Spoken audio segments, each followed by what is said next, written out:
ब्रह्मानन्दं परमसुखदं केवलं ज्ञानमूर्तिं द्वन्द्वातीतं गगनसदृशं तत्त्वमस्यादिलक्ष्यम् एकं नित्यं विमलमचलम् सर्वधी साक्षिभूतं भावातीतं त्रिगुणरहितं सद्गुरुं तं नमामि। आप सभी को नमस्कार। धर्मधारा के सत्संग श्रृंखला में मैं तनुजा ठाकुर आपका हार्दिक स्वागत करती हूँ। हमारे श्री गुरु एवं वैदिक उपासना पीठ के प्रेरणा स्रोत परात्पर गुरु परम पूज्य डॉक्टर जयंत बाड़ाजी आठवले एवं हमारे आराध्य देव भगवान शिव के चरणों में वंदन कर आज का सत्संग आरंभ करती हूँ। आज का विषय है अपने मन के अनुसार साधना करना अनुचित क्यों है। वर्तमान काल में अधिकांश हिंदू मनानुसार साधना करते हैं। यह वे मात्र अहंकार एवं अज्ञानता के कारण करते हैं। जैसे हमें कहीं जाना हो और हमें यदि मार्ग ज्ञात न हो तो हम किसी की सहायता लेते हैं। उसी प्रकार यदि कोई यंत्र बिगड़ जाए और हमें ठीक करना नहीं आता हो तो चाहे वह कितना भी मूल्यवान क्यों न हो, हम अपने से कम पढ़े लिखे कारीगर को उसे ठीक करने दे देते हैं। यदि हम अस्वस्थ हो जाते हैं तो चिकित्सक के पास जाते हैं और यदि चिकित्सक शल्य क्रिया करने को कहता है तो हम अपना शरीर उसे सुपुर्द कर देते हैं। मात्र जब साधना अर्थात सूक्ष्म अध्यात्म शास्त्र और जन्म मरण के चक्र से मुक्ति की बात आती है तो हम अपने ऊपर स्वयं ही प्रयोग करने लगते हैं। यह अहंकार नहीं है तो और क्या है। धर्म प्रसार के मध्य अनेक आध्यात्मिक व्यक्ति, जिज्ञासु एवं साधकों से मिली हूँ जिनके आध्यात्मिक जीवन में उनकी जितनी आध्यात्मिक प्रगति होनी चाहिए थी वह नहीं हुई, ऐसा मैंने पाया है। और उसका एक ही कारण है, वे अपने मन के अनुसार साधना करते हैं। ध्यान रहे, अध्यात्म में मुझे क्या प्रिय है इसका कोई महत्व नहीं होता, अपितु ईश्वर को क्या प्रिय है या मेरे लिए क्या उचित है इसका ही महत्व होता है। मैंने देखा है कि अनेक बार साधक किसी को गुरु मान लेते हैं परंतु उनकी आज्ञा का पालन नहीं करते हैं और अपने मनानुसार वर्तन ही नहीं करते हैं वरन अपने मन से साधना भी करते हैं। ऐसे में गुरु तत्व किस प्रकार कार्य करेगा आप स्वयं सोचें। मुझसे अनेक व्यक्ति पूछते हैं कि आप किस प्रकार साधना करती हैं एवं साधना अंतर्गत क्या करती हैं। इस संबंध में मेरा उत्तर अत्यधिक स्पष्ट और सरल है। मंत्र मूलम गुरुर्वाक्यम, मोक्ष मूलम गुरु कृपा। बाल्यकाल से ही बुद्धिवादी प्रवृत्ति की रही हूँ परंतु मैंने सतर्क होकर अपनी बुद्धि को आध्यात्मिक प्रगति में बाधा नहीं बनने दिया है, क्योंकि मैंने अनेक बुद्धिवादियों को बुद्धि के कारण आध्यात्मिक प्रगति नहीं करते हुए देखा है। ऐसी स्थिति में मैंने 3 सिद्धांतों का पालन किया है। जब से मेरे श्री गुरु का मेरे जीवन में प्रवेश हुआ है तब से उनकी आज्ञा का पालन ही मेरा एकमात्र धर्म रहा है एवं उनकी आज्ञा मेरे लिए ब्रह्मवाक्य समान रही है। आज्ञा पालन एवं गुरु सेवा हेतु बुद्धि का सदुपयोग सातत्य से करती रही हूँ। मेरे श्री गुरु ने ऐसी आज्ञा क्यों दी इसका विश्लेषण करने में समय व्यर्थ नहीं किए और ना ही स्वयं से या अन्य किसी से अध्यात्म संबंधित तर्क या कुतर्क किए। मेरी बुद्धि सूक्ष्म अध्यात्म शास्त्र को सीखने और समझने में कभी भी बाधा ना बने, इस हेतु ईश्वर से अखंड प्रार्थना करती रही हूँ। अध्यात्म का सिद्धांत ध्यान में रखें। यदि जीवन में गुरु हो तो उनकी आज्ञा का पालन करना चाहिए। यदि गुरु प्राप्ति नहीं हुई हो तो अध्यात्म में आपसे जो अधिक उन्नत हैं उनकी आज्ञा का पालन करें, और यदि गुरु और उन्नत दोनों ही आपके जीवन में नहीं हो तो अध्यात्म शास्त्रानुसार साधना करें। हमारा आध्यात्मिक प्रयास मानसिक स्तर पर ना होकर आध्यात्मिक स्तर पर होना चाहिए एवं इस दिशा में ही साधक के प्रयत्न होने चाहिए।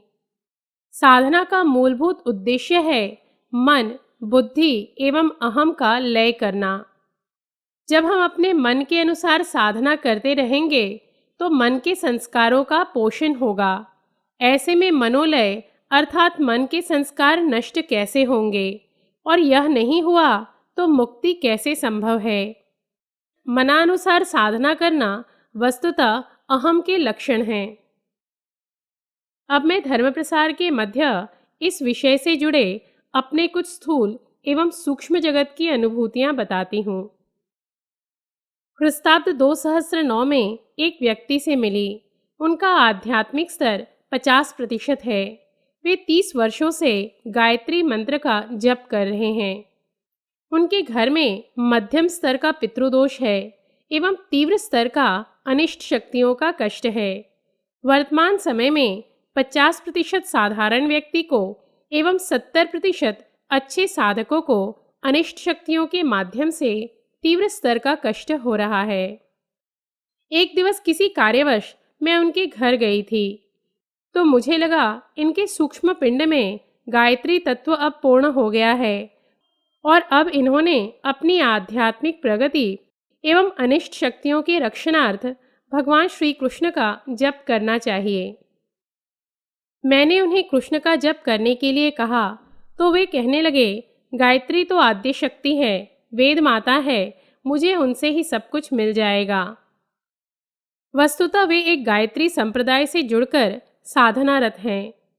उनके इस उत्तर के पश्चात मैंने उन्हें कुछ भी नहीं कहा। कुछ दिवस उपरांत उनके पुत्र की अत्यधिक भयानक दुर्घटना हो गई और वह मरते मरते बचा। अपने पुत्र की चिकित्सा करवाने के क्रम में उन्हें अत्यधिक आर्थिक हानि हुई और मानसिक क्लेश भी हुआ। साथ ही पुत्र को शारीरिक कष्ट तो हुआ ही। यदि उस दिवस वे श्री कृष्ण का जप आरंभ कर देते तो जो अनिष्ट शक्तियां उनके पुत्र को यह कष्ट पहुंचाने जा रही थी उससे उनका रक्षण होता, परंतु अपने अहंकार के कारण उन्होंने मेरी बात नहीं मानी और आज कुछ वर्ष उपरांत उनके घर के सभी सदस्यों को अनिष्ट शक्तियों के कारण तीव्र कष्ट हो रहे हैं। फलस्वरूप वे मानसिक रूप से अत्यधिक अशांत हो गए हैं। अब दूसरा प्रसंग बताती हूँ। ख्रिस्ताब्द 2010 में एक निकट संबंधी से मेरा मिलना हुआ। वे माँ दुर्गा के परम उपासक थे एवं हमारे पिताजी के निकट संबंधी तो थे ही, साथ ही सखा समान भी थे। जब मैं उनसे प्रथम बार मिली तो उस वर्ष मेरी आयु 10 वर्ष की थी। एक दिवस मेरे समक्ष वे मेरे पिताजी से जिस प्रकार अपनी साधना के मध्य हुई अनुभूतियों को बता रहे थे, उससे मुझे लगा कि वे अच्छे स्तर के साधक हैं। पूर्ण समय साधना करने के पश्चात मुझे उनसे मिलने की जिज्ञासा थी, क्योंकि मैं जानना चाहती थी कि इतने वर्षों में उनकी साधना कहाँ तक पहुँची एवं इस संदर्भ में उनकी अनुभूतियाँ उनके मुख से सुनना चाहती थी। परंतु जब मैं उनसे 28 वर्षों पश्चात मिली तो मुझे सूक्ष्म से भान हुआ कि वे अध्यात्म में आगे नहीं बढ़े हैं, वरन उनका आध्यात्मिक स्तर नीचे गिर गया है और उनके ऊपर अत्यधिक काला आवरण भी जान पड़ा। उनसे वार्तालाप के क्रम में उन्होंने स्वीकार किया कि वे अध्यात्म में उसी तड़प के साथ साधना नहीं कर पा रहे हैं, और जब मैंने उन्हें बताया कि उनका आध्यात्मिक स्तर भी नीचे चला गया है तो उसे भी उन्होंने स्वीकार किया। मात्र इतना सुनने पर भी उन्होंने यह नहीं पूछा कि तुम्हें यह सब कैसे ज्ञात है और आगे उन्होंने क्या करना चाहिए। यद्यपि वे जानते हैं कि मैं अनेक वर्षों से पूर्ण समय साधना कर रही हूँ। वार्तालाप के मध्य मैंने उन्हें संकेत भी दिए कि उनके जीवन में अनिष्ट शक्तियों का कष्ट अत्यधिक बढ़ गया है और इसी कारण उनकी साधना में इतनी अड़चनें आ रही हैं एवं इस हेतु योग्य उपाय करना अति आवश्यक है। परंतु अहंकारवश वे मुझे ही प्रवचन देने लगे। आज 5 वर्ष पश्चात उनकी व्यवहारिक जीवन में कष्टों का प्रमाण अत्यधिक बढ़ गया है, जिस कारण उनकी साधना लगभग छूट सी गई है। अब तीसरा प्रसंग बताती हूँ। ख्रीस्ताब्द 2010 में मेरे एक परिचित मुझे एक प्रसिद्ध मंदिर का प्रसाद देने आए। वे 70 वर्ष के वृद्ध थे।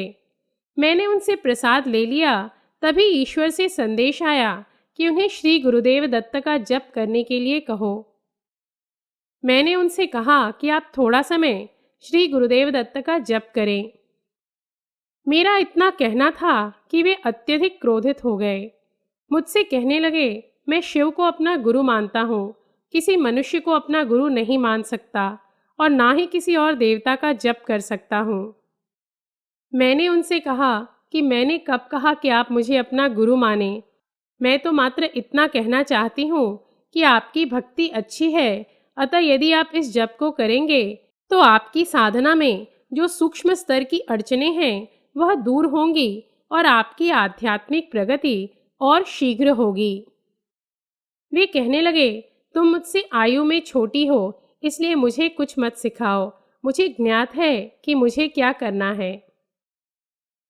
उनके जाने के पश्चात मैंने भगवान जी से कहा, ऐसे अहंकारियों को साधना बताने के लिए आप मुझे क्यों कहते हैं? देखिए वे आपके संदेश का किस प्रकार उपहास करते हैं। एक सप्ताह पश्चात वे अपने घर के शौचालय में गिर गए एवं चिकित्सालय ले जाते समय उनका देहांत हो गया। वे बिल्कुल स्वस्थ थे और उनकी अकस्मात मृत्यु ने सबको दुखी कर दिया। उनके देहांत का समाचार मिलने पर मैं उनके घर गई तो देखा कि उनका मृत शरीर घर के आंगन में रखा हुआ था एवं सारे सगे संबंधी विलाप कर रहे थे। मैं जैसे ही वहां पहुंची, उनकी सूक्ष्म जीवात्मा मुझसे सूक्ष्म से विनती कर गति मांगने लगी। मैंने उस लिंगदेह से सूक्ष्म से कहा, आप चिंता ना करें, आपने शिव को गुरु बनाया है तो वे निश्चित ही आपको गति देंगे, आप उन्हीं को पुकारें। वह लिंगदेह कहने लगी, शिवजी तक मेरा नाम जप नहीं पहुंच पा रहा है। मुझे ज्ञात है मेरा पुत्र कुपुत्र समान ही है, वह मुझे गति नहीं दे पाएगा, इसलिए कृपया मुझे गति दे दें। मैंने उनसे कहा, मैं शिवजी से विनती कर देखती हूँ। जब मैंने शिवजी से सब कुछ कहा तो उन्होंने कहा, इसे अभी गति नहीं मिल सकती। उस दिन जब मैंने तुम्हारे माध्यम से जप करने के लिए कहा था, तब इसने मेरे संदेश का और तुम्हारा दोनों का उपहास किया। अब इसे अपने अहंकार का परिणाम भोगने दो। मैंने उन्हें शिवजी का निर्णय सुनाया तो वे दुखी होकर पूछने लगे कि शिवजी को प्रसन्न करने हेतु मैं क्या करूं। मैंने कहा, अब सूक्ष्म जगत में सभी से श्री गुरुदेव दत्त का जप करने के लिए कहें। यह सब बताकर मैं उनके पुत्र के पास गई। मैंने उनके पुत्र को कहा, आप अंत्येष्टि क्रिया एवं श्राद्ध कर्म निष्ठापूर्वक करें। साथ ही उन्हें एक जप भी बताकर आई।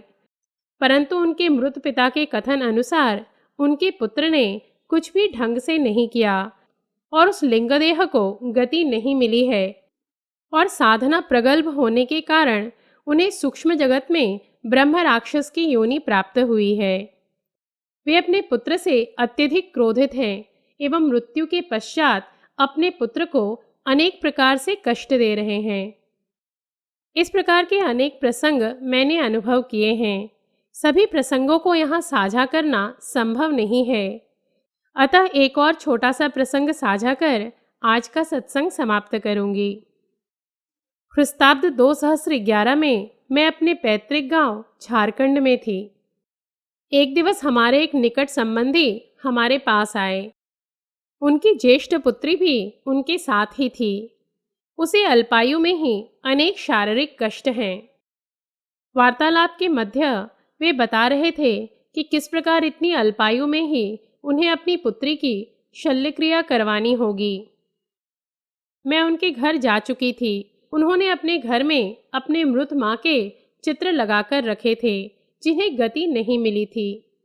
मैंने उनसे कहा कि आप अपने मृत माँ के चित्र घर में दृष्टि के सामने से हटा दें एवं श्री गुरुदेव दत्त का जप करें। वे कहने लगे, मेरी पुत्री मेरी माताजी की सबसे प्रिय पोती थी, वे उन्हें कष्ट क्यों देंगी? तुम्हारी यह बात मुझे स्वीकार्य नहीं है। मैंने उनसे कहा, कोई बात नहीं, आपको जो उचित लगे वही करें। मैं अहंकारियों से वाद विवाद कर अपनी शक्ति व्यर्थ करने में विश्वास नहीं रखती। आज उनकी पुत्री का स्वास्थ्य और भी बिगड़ गया है, पर वे अपने मनानुसार ही आचरण कर रहे हैं। इन प्रसंगों से आपको ध्यान में आया होगा कि मनानुसार साधना करना अनुचित क्यों है, एवं यदि कोई अध्यात्मविद आपको कुछ आध्यात्मिक उपाय बताते हैं तो उससे आपको निश्चित ही लाभ होता है। इन्हीं शब्दों के साथ हमारे श्री गुरु परम पूज्य डॉक्टर आठवले एवं भगवान शिव के चरणों में कृतज्ञता व्यक्त कर आज का सत्संग समाप्त करती हूँ। धर्मधारा के सत्संग श्रृंखला में हम धर्म और अध्यात्म से संबंधित कुछ नए तथ्यों के साथ पुनः उपस्थित होंगे। तब तक के लिए नमस्कार। जयतु हिंदू राष्ट्रम। ॐ पूर्णमदः पूर्णमिदं पूर्णात् पूर्णमुदच्यते पूर्णस्य पूर्णमादाय पूर्णमेवावशिष्यते।